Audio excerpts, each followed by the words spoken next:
मैं शकील अहमद क्लासेज में आप सभी का इस्तकबाल करता हूं, वेलकम करता हूं, अस्सलाम वालेकुम, स्वागत करता हूं। दोस्तों, आज मॉडर्न हिस्ट्री में घटना चक्र का प्रीवियस क्वेश्चंस लेके आया हूं। ऑब्जेक्टिव क्वेश्चन है जो पीसीएस लेवल का और जो भी एग्ज़ाम्स है स्टेट पीसीएस का और यूपीएससी का, ये पूरी कलेक्शन है और इस पर एक्सप्लेनेशन भी दिया हुआ है। तो हम लोगों ने राष्ट्रवाद का 5-6 वीडियो को देखा और 1885 के बाद महत्वपूर्ण रूप से जो एक इंडियन नेशनल कांग्रेस का जो स्थापना होता है, वहाँ से हम लोग ने सिलसिलावार तरीके से गोलमेज सम्मेलन के बाद भी हम लोगों ने पढ़ा, यानी कि 1935 भारत शासन अधिनियम 1935 तक हम लोगों ने देखा। और आज जो ये ऑब्जेक्टिव क्वेश्चन डिस्कस करेंगे, ये कांग्रेस का लाहौर अधिवेशन जो 1929 में होता है, जिसमें स्वराज प्रस्तावित किया जाता है, वहाँ से हम लोग ऑब्जेक्टिव क्वेश्चन आगे बढ़ेंगे। चलिए, पहला है, कांग्रेस ने पहली बार भारत की स्वतंत्रता का प्रस्ताव पारित किया था। ये कब? तो देखते हैं कि कांग्रेस का जो है लाहौर अधिवेशन 1929 में होता है, जिसमें प्रस्ताव पारित किया जाता है, पूर्ण प्रस्ताव। ये अध्यक्षता कौन करता है उसको भी समझ लेते हैं। देखिए, कांग्रेस का जो है अध्यक्षता पंडित जवाहरलाल नेहरू करते हैं। ये लाहौर में रावी तट पर करते हैं, भारतीय स्वतंत्रता, और ये तिरंगा भी लहराया जाता है। बाद में देखते हैं कि 26 जनवरी के पूरे भारत में यानी पूर्ण स्वराज दिवस के रूप में मनाया जाता है 26 जनवरी को, और पूर्ण स्वाधीनता दिवस के रूप में मनाया जाता है प्रत्येक वर्ष 26 जनवरी को। उसके बाद से तो 1929 का जो अधिवेशन है दिसंबर में हुआ था, जो पंडित जवाहरलाल नेहरू ने अध्यक्षता किया था, ये एक ऐतिहासिक अधिवेशन रहा था जिसमें पूर्ण स्वराज का लक्ष्य रखा गया था। और इससे पहले हम देखते हैं कि कांग्रेस के अधिवेशन होता है 1928 में। इसमें ये कहा जाता है कि अगर आप ब्रिटिश सरकार को कहा जाता है कि 1 साल के अंदर में अगर हमारी मांगों के नेहरू रिपोर्ट में जो है उसको अगर स्वीकार नहीं करते हैं तो फिर हम आगे जो है अपना अब सविनय अवज्ञा आंदोलन जो है वो भी हम आगे बढ़ाएंगे। यहीं से शुरुआत भी होता है। चलिए आगे दूसरा क्वेश्चन देखते हैं। पूर्ण स्वराज का प्रस्ताव लाहौर कांग्रेस में पारित किया गया। तो अभी पढ़ा हम लोगों ने 1929 में। देखिए, बीपीएससी में पूछा हुआ क्वेश्चन है। चलिए आगे देखते हैं। निम्नलिखित में से किस एक ने भारतीय राष्ट्रीय कांग्रेस के उस अधिवेशन की अध्यक्षता की थी जिसमें पूर्ण स्वराज का प्रस्ताव पारित हुआ था? देखिए, ये भी सेम है, अभी जस्ट हम लोगों ने पढ़ा, जवाहरलाल नेहरू 1929 में। चलिए आगे। कांग्रेस के 1929 के लाहौर अधिवेशन में कांग्रेस का लक्ष्य पूर्ण स्वराज किसके द्वारा घोषित किया गया था? तो हम लोगों ने देखा कि अभी 1929 में जो होता है वो कौन अध्यक्षता करता है? जवाहरलाल नेहरू। तो जवाहरलाल नेहरू ने पूर्ण स्वतंत्रता का प्रस्ताव पारित किया था, घोषित किया था। चलिए आगे। 31 दिसंबर, देखिए 31 दिसंबर 1929 को अर्धरात्रि में भारतीय राष्ट्र को किसने फहराया था? ये भी क्वेश्चन है, बहुत महत्वपूर्ण क्वेश्चन है।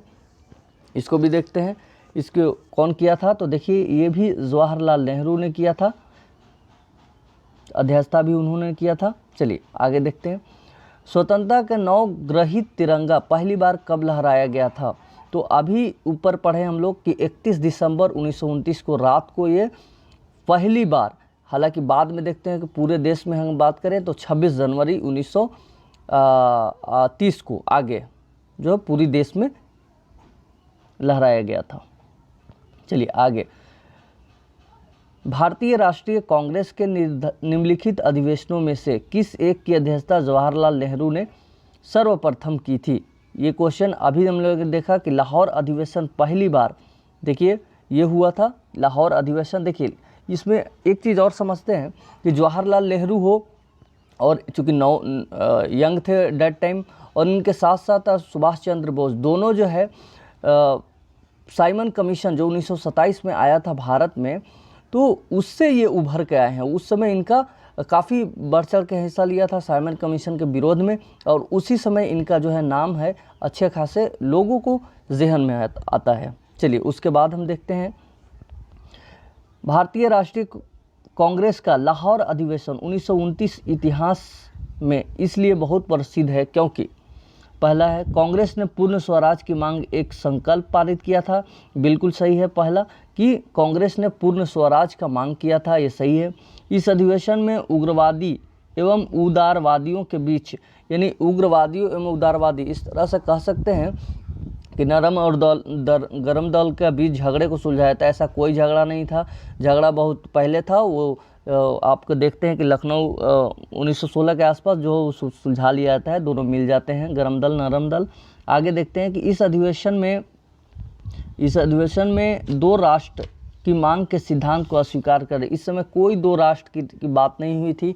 ये दो राष्ट्र की मांग हम देखते हैं कि 1939 के बाद शुरू होती है, पाकिस्तान की मांग होती है मुस्लिम लीग के द्वारा। तो अभी 1929 के आसपास कुछ भी ऐसा नहीं हुआ था। फर्स्ट ओनली है कांग्रेस ने पूर्ण स्वराज की मांग किया था, ये प्रस्ताव रखा था, पहला होगा। ये देखिए IAS क्वेश्चन है 2012 में पूछा हुआ। चलिए नेक्स्ट देखते हैं। स्वतंत्रता आंदोलन के इतिहास में भारतीय राष्ट्रीय कांग्रेस का 1929 का अधिवेशन इसलिए महत्वपूर्ण है क्योंकि इस अधिवेशन में पहला, कांग्रेस के उद्देश्य के तौर पर स्वशासन प्राप्ति की घोषणा की गई। दूसरा, देखिए स्वशासन की बात करें तो ये तो आपको बहुत पहले किया गया था। देखिए इससे पहले साइमन कमीशन के बारे में मैं 1927 में आगमन बोला था, वो आगमन नहीं, 1927 में आपका एक गठन हुआ था, आगमन 1928 में हुआ था साइमन कमीशन। दूसरा है, देखिए बी में देखते हैं, कांग्रेस के लक्ष्य के तौर पर पूर्ण स्वराज प्राप्ति को स्वीकृति दिए गए। बिल्कुल सही है दूसरा कि पूर्ण स्वराज जो है 1929 के अधिवेशन में। आगे असहयोग आंदोलन का आरंभ हुआ। देखिए असहयोग आंदोलन बहुत पीछे छूट गया, 1920 के आसपास ही इसका देखते हैं कि आगे बढ़ता है। 1920 में लंदन में गोलमेज सम्मेलन में भागीदारी करने का निर्णय लिया गया। देखिए ये जो है राष्ट्रीय अधिवेशन आगे जो होता है 1931 में, उसमें ये निर्णय लिया जाता है। चलिए जब देखते हैं कि गांधी इरविन समझौता है उसके बाद देखते हैं, तो इसमें दूसरा हुआ सही। आगे देखते हैं, कांग्रेस ने पूर्ण स्वराज की घोषणा सबसे पहले कहाँ थी, तो बिल्कुल पहला ही होगा कि जहाँ पर अधिवेशन हुआ था, लाहौर अधिवेशन। आगे देखते हैं, भारतीय राष्ट्रीय कांग्रेस के लाहौर अधिवेशन के अध्यक्ष थे। ये भी क्वेश्चन ऑलरेडी रिपीटेड है, जवाहरलाल नेहरू। नेक्स्ट क्वेश्चन है, निम्नलिखित में से कौन सा 1929 में कांग्रेस के लाहौर अधिवेशन में पारित संकल्प में शामिल नहीं था। भारत की विदेश नीति की घोषणा, पूर्ण स्वराज के लक्ष्य, बिल्कुल सही है, पूर्ण स्वराज था। ठीक है, सविनय अवज्ञा आंदोलन प्रारंभ करने की तैयारी, ये भी तैयारी बिल्कुल थी कि अगर एक साल में नहीं, 1928 में ही एक अधिवेशन हुआ था जिसमें यह कहा गया था कि 1929 में 1 साल का टाइम देते हैं, नेहरू रिपोर्ट को लागू कीजिए, और अगर नहीं कर पाते हम तो सविनय अवज्ञा आंदोलन करेंगे। तो बिल्कुल इसमें ये थी। भारत की विदेश नीति को भी घोषणा थी। अस्पृश्यता उन्मूलन कह सकते हैं, ये नहीं थी, क्योंकि इसका जो है बाद में देखते हैं कि आपको गांधी जी आगे लेके आते हैं इसके लिए, तो 4th होगा। चलिए आगे देखते हैं, दांडी यात्रा के साथ निम्नलिखित में से क्या प्रारंभ हुआ। देखिए दांडी यात्रा को हम देखते हैं, दांडी यात्रा जो है सविनय अवज्ञा आंदोलन, जो देखते हैं कि इसका 1929 में जो लाहौर अधिवेशन में इसको लिए कहा जाता है। तो दांडी यात्रा के हम बात करेंगे तो ये क्या पूछ रहा है, क्या प्रारंभ हुआ। तो पहला होम रूल आंदोलन, बिल्कुल नहीं। असहयोग आंदोलन, बिल्कुल नहीं। सविनय अवज्ञा आंदोलन, तो इसमें जो होगा वो सविनय अवज्ञा आंदोलन था। देखिए 12 मार्च 1930 को अपना प्रसिद्ध दांडी सेवा शुरू किया उन्होंने। कहाँ से? साबरमती आश्रम से 78 चुने हुए साथियों के साथ, जिसमें देखते हैं कि इसमें महिलाओं की संख्या ज़्यादा थी। अब तक के हम जो भी बात करें उसमें सविनय अवज्ञा आंदोलन में महिलाओं की संख्या ज़्यादा थी। और ये 6 अप्रैल 1930 को दांडी में जाकर के नमक कानून जो बनाते हैं, बाद में देखते हैं कि इन्होंने पूरी भारत के लोगों को कहा कि आप इसमें शरीक होइए, और सब लोग शरीक भी होते हैं, पूरे भारत में ये फैल जाता है। देखते हैं कि तमिलनाडु में गांधीवादी नेता राजगोपालाचारी शामिल होते हैं, और भी अन्य जगहों पर शामिल होते हैं लोग। चलिए, दांडी यात्रा की गई कब? तो ऑलरेडी अभी हम लोगों ने देखा 1930 में। चलिए आगे देखते हैं, गांधी जी ने दांडी यात्रा प्रारंभ की थी, ये कहाँ से प्रारंभ की थी? तो चंपारण से, बारदौली से, साबरमती से, दांडी से। तो देखिए ये क्वेश्चन आता है आपको, और ये क्वेश्चन अभी बीपीएससी में 2020 में क्वेश्चन पूछा हुआ है, 2019 में क्वेश्चन पूछा हुआ है। तो ये साबरमती से, अभी हम लोगों ने ऊपर देखा कि साबरमती से ये प्रारंभ किया जाता है। कहाँ तक के लिए? दांडी में नमक कानून बनाने के लिए। ठीक है, चलिए आगे क्वेश्चन हम देखते हैं। निम्नलिखित प्रांतों में से किस प्रांत के सत्याग्रहियों की संख्या महात्मा गांधी के दांडी कूच में, यानी दांडी जो यात्रा थी उसमें सर्वाधिक थी? तो बिल्कुल आपको गुजरात में, चूँकि गुजरात में ही हुआ था तो वहाँ के लोग जो होंगे वो ज़्यादा होंगे, स्वाभाविक है। सविनय अवज्ञा आंदोलन शुरू हुआ था, ये कब हुआ था? देखिए, सविनय अवज्ञा आंदोलन होम रूल की घोषणा के बाद? बिल्कुल नहीं। बंगाल का विभाजन 1905 में हुआ था? बिल्कुल नहीं।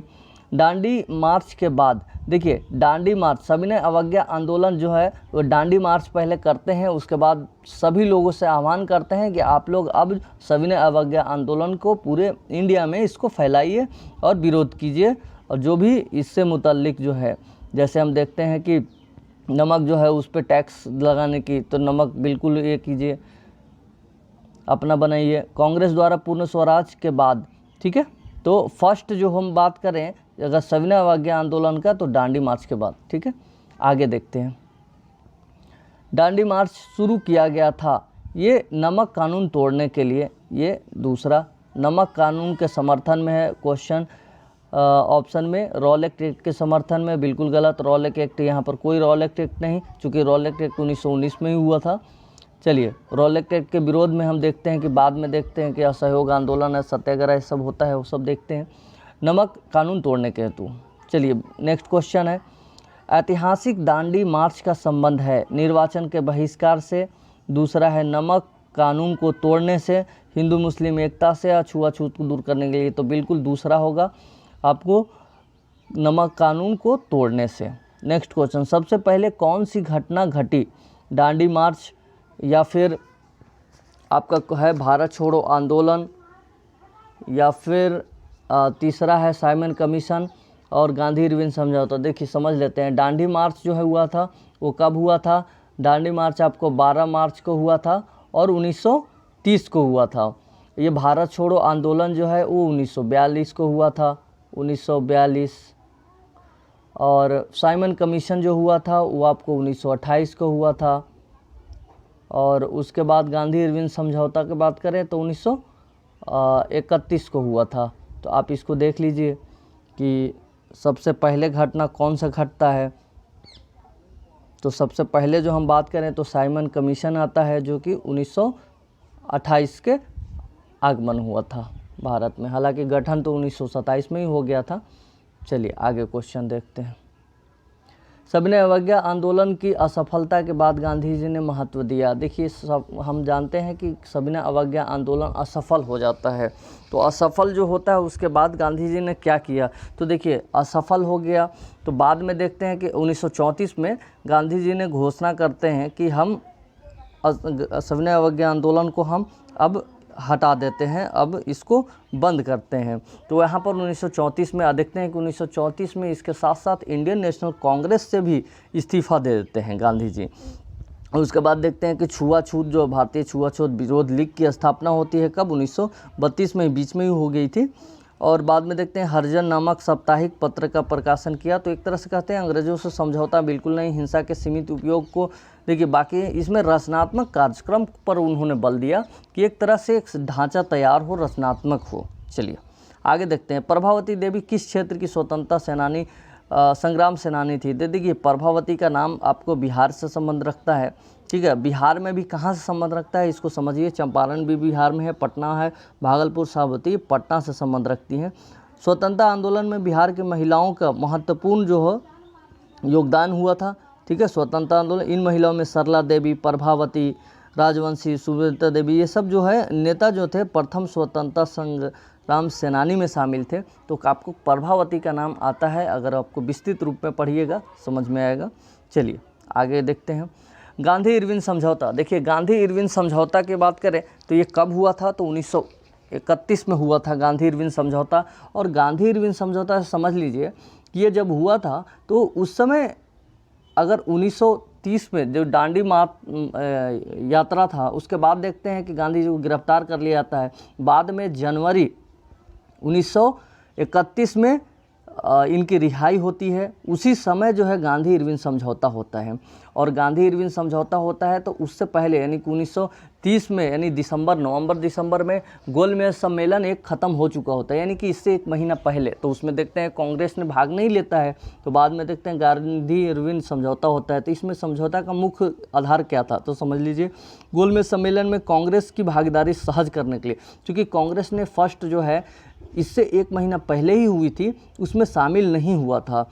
तो इसलिए इसको सहज करने के लिए, बिल्कुल सही है, सविनय आंदोलन समाप्त करने के लिए, गांधी जी द्वारा किया गया आमरण अनशन तोड़ने के लिए, इसका कोई मतलब नहीं, गमन पर सत्या समाप्त करने के लिए। देखिए ये सब कुछ भी नहीं था। फर्स्ट है गोलमेज सम्मेलन में कांग्रेस की भागीदारी को आसान बनाने के लिए, क्योंकि ये उस समय ब्रिटिश जो सरकार है, प्रधानमंत्री थे रमजे, उन लोग का मानना था कि, और ब्रिटिश वायसराय थे, उन लोग का मानना था कि जो साइमन कमीशन में रिपोर्ट जो है 1927 में आया, 28 में जो आया भारत में, तो उसके आधार पे कुछ खामियां अगर है उसमें को भी सुधार करके गोलमेज सम्मेलन में बात रखी अपना। तो इंडियन नेशनल कांग्रेस को भी इसमें चाहते थे कि शामिल हो, चूँकि उस समय बड़ी दल थे। तो गांधी जी ने 1931 में लॉर्ड इरविन से भेंट किया था। उसमें 15 सूत्रीय मांग जो चली थी, उनकी बातचीत 15 दिनों तक चली, जिसके कारण देखते हैं कि 5 मार्च 1931 को समझौता हुए, गांधी इरविन समझौता के नाम से जाना जाता है। इस तरह कांग्रेस को सविनय अवज्ञा आंदोलन स्थगित करना पड़ा कांग्रेस। लेकिन देखिए मुख्य रूप से ये कारण यहाँ पर पूछ रहा, समझौता मुख्य रूप से क्या था, क्या करने के लिए था, तो मुख्य रूप से समझौता गोलमेज सम्मेलन में कांग्रेस की भागीदारी को करने के लिए। हालांकि इसके बाद ही देखते हैं कि सविनय अवज्ञा आंदोलन समाप्त हो जाता है, लेकिन समाप्त करने के लिए समझौता नहीं हुआ था। ये समझौता हुआ था गोलमेज सम्मेलन में भागीदारी के लिए, उसके बाद ही वापस लेता है। कांग्रेस द्वितीय सम्मेलन में भाग लेने के लिए तैयार हुआ। जब देखते हैं कि 1931 में ही फिर आपको सम्मेलन होता है नवंबर में, तो उसमें सितंबर अक्टूबर नवंबर में होता है। तो उस समय कांग्रेस शामिल सेकंड में हुआ था, फर्स्ट में नहीं हुआ था। चलिए आगे देखते हैं। गांधी इरविन समझौता पर हस्ताक्षर हुआ था कब, देखिए गांधी इरविन समझौता अभी 5 मार्च 1931 देखें कि उसमें समझौता होता है 5 मार्च 1931। इस समझौता होने के बाद ही देखते हैं कि 6 दिन बाद जो भारतीय जो क्रांतिकारी जो थे, भगत सिंह थे या और भी लोग थे, तो उन लोगों को देखते हैं फांसी वो टाल नहीं पाते हैं, ये रोक नहीं पाते हैं। इनकी भी एक मांग थी कि उनको फांसी को अब मतलब हटा दिया जाए, उनको ना दिया जाए, लेकिन ये मांग को अस्वीकार किया जाता है। चलिए आगे देखते हैं। गांधी इरविन समझौता हुआ था, अभी जस्ट क्वेश्चन है, रिपीटेड क्वेश्चन, ये 1931 पे। चलिए आगे क्वेश्चन है, 5 मार्च 1931 को निम्न में से कौन सा समझौता हुआ, ये अभी रिपीटेड क्वेश्चन, गांधी इरविन समझौता हुआ। ठीक है, इरविन देखिए चाहे ये फर्स्ट हो थर्ड होगा, गांधी इरविन समझौता। नेक्स्ट है, निम्नलिखित में से किसका स्थगन गांधी इरविन समझौते में किया जाना प्रस्तावित था। तो हम देखते हैं कि स्थगन किसका होना था, सविनय अवज्ञा आंदोलन था ये, क्योंकि गांधी इरविन समझौता होता है किसके लिए, तो गोलमेज सम्मेलन में भाग लेने के लिए, सहज बनाने के लिए। लेकिन उसके बाद ही ये भी आता है कि ठीक है अब जो सविनय अवज्ञा आंदोलन है उसको भी अब ख़त्म किया जाता है। बाद में देखते हैं कि फिर चालू हो जाता है, सेकंड के अगर असफल होता है तो फिर देखते हैं पुनः स्टार्ट होता है अब सविनय अवज्ञा आंदोलन, ये 1934 में फिर वापस लिया जाता है। चलिए Gandhi Irwin, next question, Gandhi Irwin समझौता के हस्ताक्षरित होने में किसने महत्वपूर्ण भूमिका निभाई। तो देखिए ये क्वेश्चन आपसे पूछा जाता है, कभी कभी बीपीएससी में भी लेवल में पूछा हुआ है। इसमें देखिए फर्स्ट है मोतीलाल नेहरू, मदन मोहन मालवीय, तेज बहादुर बापू, चिरांग। तो ये थर्ड है तेज बहादुर सप्रू, ये जो है महत्वपूर्ण जो है वो भूमिका अदा करते हैं। चलिए आगे देखते हैं।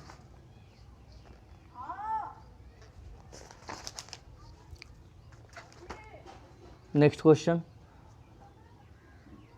निम्नलिखित में से किसने भारतीय राष्ट्रीय कांग्रेस के कराची अधिवेशन का सभापतित्व किया था? देखिए, कराची अधिवेशन 1931 में होता है, तो उसमें महत्वपूर्ण जो भूमिका निभाते हैं, देखिए महत्वपूर्ण भूमिका निभाते हैं तो कौन होते हैं? तो देखिए एक बात समझ लीजिए कि 1931 में जो हुआ आपको कराची अधिवेशन, ठीक है, कराची अधिवेशन 1931 में होता है।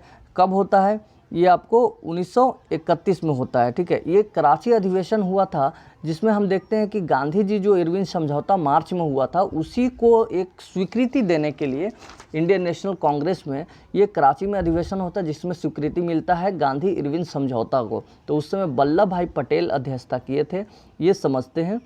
और 1931 लगभग देखिए 5 मार्च को होता है, लगभग उसी मंथ में ये राष्ट्रीय जो कांग्रेस के अधिवेशन होता है। हालांकि देखते हैं कि एवरी ईयर्स राष्ट्रीय इंडियन नेशनल कांग्रेस का अधिवेशन दिसंबर में होता है, लेकिन इस समय बहुत जल्द में ये जो गांधी इरविन समझौता है उसी के सिलसिले में इसमें बात प्रस्तावित रखने के लिए, उसी की स्वीकृति देने के लिए होता है।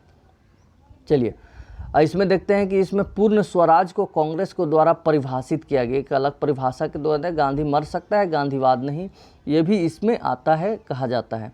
चलिए आगे क्वेश्चन, 1931 में भारतीय राष्ट्रीय कांग्रेस के कराची अधिवेशन के लिए जिसकी अध्यक्षता सरदार पटेल कर रहे थे, किसने मूल अधिकारों तथा आर्थिक कार्यक्रम पर संकल्प है? देखिए मूल अधिकार की हम अगर बात करें तो सबसे पहले 1928 में जो नेहरू रिपोर्ट आता है उसमें भी मूल अधिकार की बात कहा जाता है, और मूल अधिकार का जो है उसमें भी इसका नाम आता है। तो यहाँ पर देखते हैं कि किसने मूल अधिकार तथा आर्थिक कार्यक्रम पर संकल्प लिया? तो पंडित जवाहरलाल नेहरू ने मूल अधिकार को एक संकल्प प्रारूपित किया था।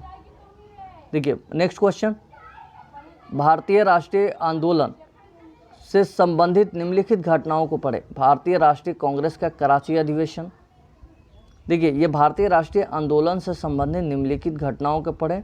देखिए और घटनाओं का सही क्रम जो है वो बताएं, ये क्वेश्चन है।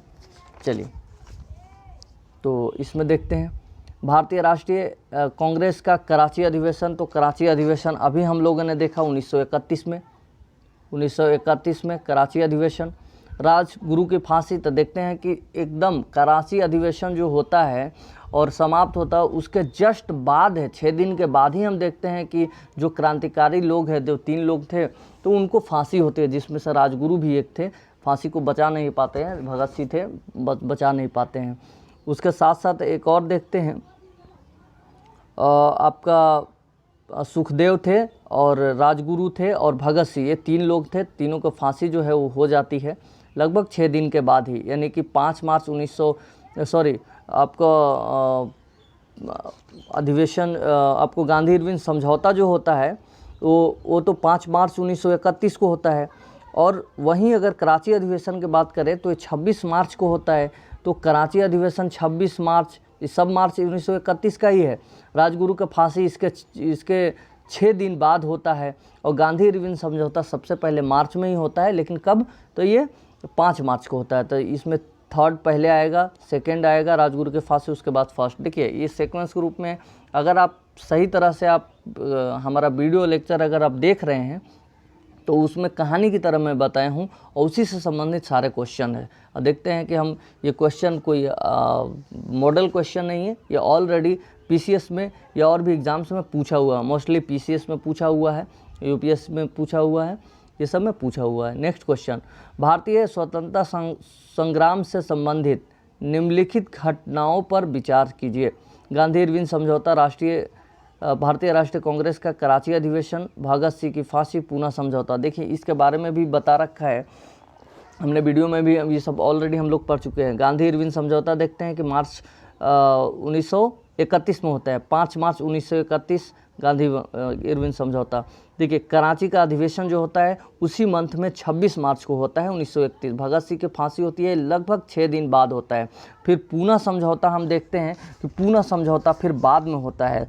पूरा समझौता हम तो 1932 में ही होता है, लेकिन लगभग ये अगस्त सितंबर में होता है। तो इस 1931 के ही एक सब घटनाएं हैं। चलिए आगे बढ़ते हैं। ब्रिटिश सरकार द्वारा लंदन में भारतीय नेताओं का प्रथम गोलमेज सम्मेलन कब बुलाया था? तो हम देखते हैं कि गांधी इरविन समझौता होता है, तो समझौता इसलिए भी होता है कि उस समय फर्स्ट जो हुआ था 1930 में लगभग नवंबर दिसंबर में, और ये जनवरी तक चला था। तो इसमें जो है शामिल नहीं हुआ था इंडियन नेशनल कांग्रेस। तो फर्स्ट अगर बात करें तो 1930 में, दूसरा अगर बात करें तो 1931 में हुआ था। और कब हुआ था? तो लगभग सितंबर, अक्टूबर, अगस्त में हुआ था, अगस्त सितंबर में हुआ था। 2-3 महीना चला था 1931 में, जिसमें गांधी जी ने भाग लिया था। नेक्स्ट क्वेश्चन है, निम्नलिखित में से किन व्यक्तियों ने द्वितीय गोलमेज सम्मेलन में भाग लिया? तो देखिए, द्वितीय गोलमेज सम्मेलन में सिर्फ और सिर्फ एक इंडियन नेशनल कांग्रेस ने भाग लिया था। एक ही में गोलमेज सम्मेलन, वो दूसरा था, पहला और तीसरा में नहीं भाग लिया था। तो फर्स्ट होगा गांधी जी हैं। दूसरा देखिए सरोजनी नायडू, ये भी शामिल थी, ठीक है।